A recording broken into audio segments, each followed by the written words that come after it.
So we're still with the issue of Procurement 2030. We're thinking about the future.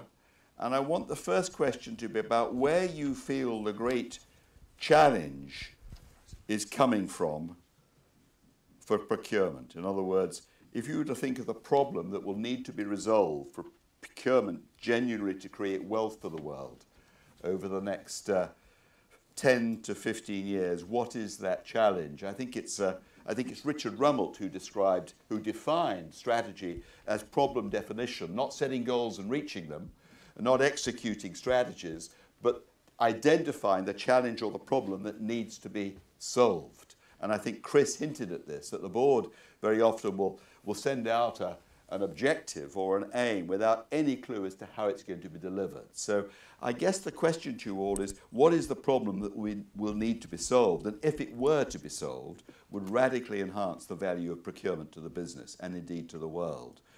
So why don't we start right in the middle with Giles from New York. So let me tell you, we see a couple things that I think that are affecting procurement pretty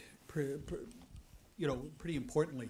The first one I think is that, and this is the more mundane piece of it, so procurement is trying to figure out how it kind of crosses over a barrier. We've been long known for saving money. We've been long known for trying to drive efficiency and all of that. But I think procurement is trying to get over this hump of really trying to figure out how it contributes more effectively to the overall productivity of the business. And I would think any business, from raw materials businesses right through to where my recent history has been in the pharmaceutical world. And so how does it more broadly contribute to the overall productivity of the company? And that's one issue. And that's an issue about not operating solely in your own functional silo. So that's one major issue. The other issue that I hear a lot about is, and I think this is the one that's much more exciting and much more important, is how does procurement become the conduit for external innovation? And I don't think most procurement organizations are recognized for that at all. I think most of it is we're internal functions that focus around the cost and focus around the bottom line, but we are not recognized as the conduit for external innovation. And I think that's the next big step for procurement organizations. Do you agree, Tim? Yes, I agree with that, yes.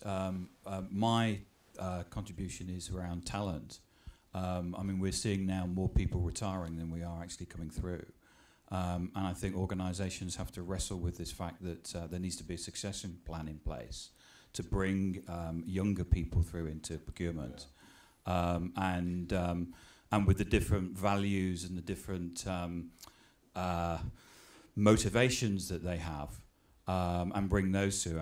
But I agree that having that and adding value to the organisation is a big challenge. Lance, are you either around competing in the market for human talent, not simply human capital, and where the challenge lies? It's a bit of a build on what Giles said there, is basically taking those ideas and creating fundamentally different business models, rather than procurement being a transactional machine, which they do very, very well, is actually looking at it differently and creating a new business model. So it's combining two business together, combining two propositions from a supplier together, whether it's connecting individuals differently, it's creating new commercial propositions. What's the most exciting single solution in that space that you've seen recently, where the new business model has come from the procurement function of a firm? We heard a little bit earlier on, there was a question about generating revenue. Yes. I think it's when organisations can actually basically generate top-line growth, not just bottom line, or combining collaborative sets of suppliers. I worked at Goldman Sachs. We brought 9 suppliers together to improve service supply chain, and ended up empowering them so that they ended up delivering it themselves more than we did. So it's taking that external ideas, innovation, creating a different context, not necessarily a different business model, different context that gives you more value than you would have had before by approaching things one-on-one. Nic, are you seeing this with your clients? Same sort of language, same sort of ideas? I see two key trends there. First is almost, and we touched on this a little bit earlier, and I take a little bit of a different view regards the role of finance. And one of my ex-colleagues, Pierre Mitchell, recently wrote a paper on this. But I almost see finance as a key blocker holding back procurement. You know, the way that they focus in on the numbers and the focus in on the cost savings, and then translating that into the accounts and so on, almost forces procurement just to focus exactly on the thing that they shouldn't really be focusing too much on. That's going to create and some that also creates more of a short-term focus as well. So we compare and contrast that to innovation, working collaboratively. A lot of those topics have a medium or longer-term duration. So there's a time element there as well. But another topic to talk about is I guess asking the question, why is procurement in the situation that it is today? You know, thinking about reinventing itself, and it struggles to become this strategic function that it really wants to achieve. Yeah. And I look at my background, and I started in finance, and I worked as an accountant in that industry for a number of years, and I moved across to work in consulting. But you can almost draw a number of parallels there. So finance has evolved, invested in its people, got the relationships with the business, become more strategically focused. You know, they've put the transactional activities in the shared services box, and they've invested into technology. So they're really using information to look to drive value. So I see that trend. I was going to raise this point just earlier on. I think talking about procurement as a poor cousin or behind everybody else is the wrong way to start. Because I think every function, if you go to an HR function, a finance function, marketing function, everyone will say, oh, poor us, we're not doing what we need to be doing to be in the strategic box, to be doing more to move things forward. I think we actually just need to fundamentally start moving forward as opposed to saying the reasons why we're worse or better off than finance, worse or better off than marketing, worse or better off. It's just concentrating on what we need to do to move things forward, aligned to what the business wants. Jason, you'll have a view on this, I'm sure. I've been in both roles. I've been in finance, procurement, and others. Yeah. Well, it's interesting. I've never been in finance within a company. I've done a fair amount of transactions over the years on the M&A side.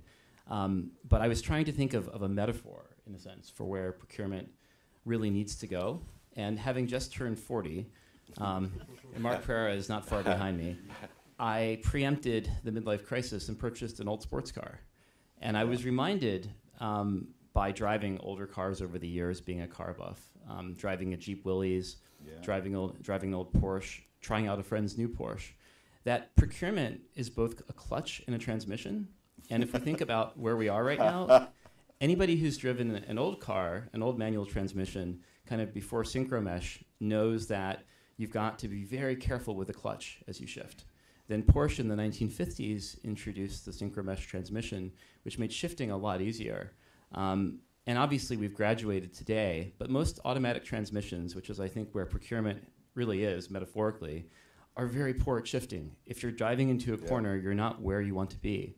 But anybody who's driven a new Porsche with a PDK transmission, it's telepathic. It's absolutely telepathic. If I think of that from a business standpoint, where do I want to be? I want procurement knowing in that corner where I don't know what's coming around the bend. I want to be in the perfect gear. I want to come out at the RPMs at exactly the right time. And I think overall, we're still operating in a world where procurement is manually shifting. It's the old, Willys Jeep transmission from the 1940s or 1950s, or it's a bad 1980s GM automatic. And we're not in the right gear for the business. You're hinting that analytics is possibly part of the solution, or is it something much, much bigger than analytics here? I think analytics is absolutely a huge piece of it. So it's understanding, and actually to take the transmission metaphor, transmissions learn. It's kind of in a way like automated spend classification, right? But you need a lot of data and a lot of track time to figure out how to be in that perfect gear. Olinga, are you into Porsche 911s from 1952? Or? I'll follow this guy. Yeah. It's a good act to follow. As he said, since I'm 23 only. So all right, okay. I have to say, to be honest to you, I have to disagree with I do agree with him completely, but most other things have been said. And I don't recognize it. Okay, so let me go with this. We work, I work with major, I'm talking about presidents, David Cameron in this country, I'm Impact Investment Advisor, or Modi in India. every government is looking at procurement as the key strategy. Legislation and procurement are the two main strategies to change a society. I mean, in this country, we call it big society. You call it whatever you want. Yeah. The fact is, as public sector funds recede, they are looking for the private sector to deliver the same stuff into the communities through third sector agencies. It's a blended model. And they can use legislation to set it up. For example, in this country, we set up the Social Value Act, which is you cannot get a contract from a public sector unless you deliver 20% social value. No joking around now. This is a law. That means if you want £1 billion bridge, you have to deliver £200 million social value.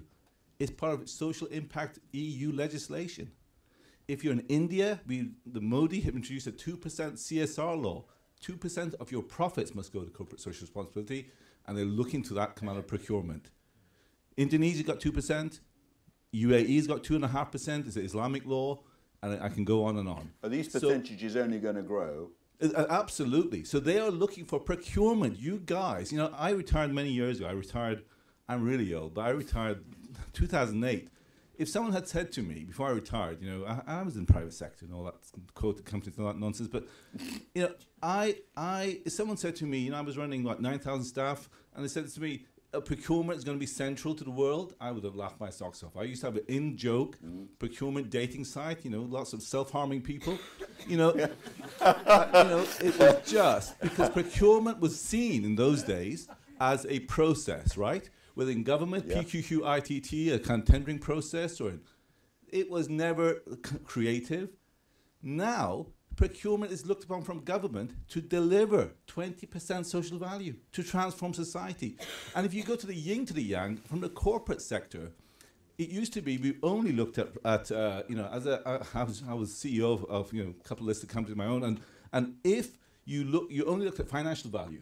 Today, value, total value by CEOs looked upon not only tangible financial value, but those intangibles, social value, all the other stuff. So look at the laws that are coming to you now. You know, there's a law coming in the UK, transparency in modern slavery. Yeah. It's transparency in your supply chains.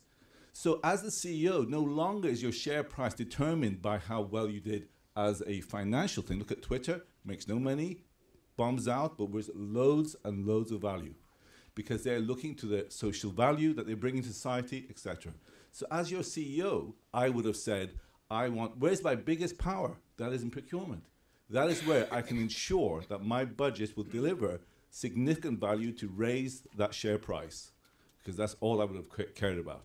So I don't see a kind of I hear a lot of, oh, woe is me, why does no one love us? You guys are at the very center of transformation in society right now, whether you're in private sector or in the public sector, all right?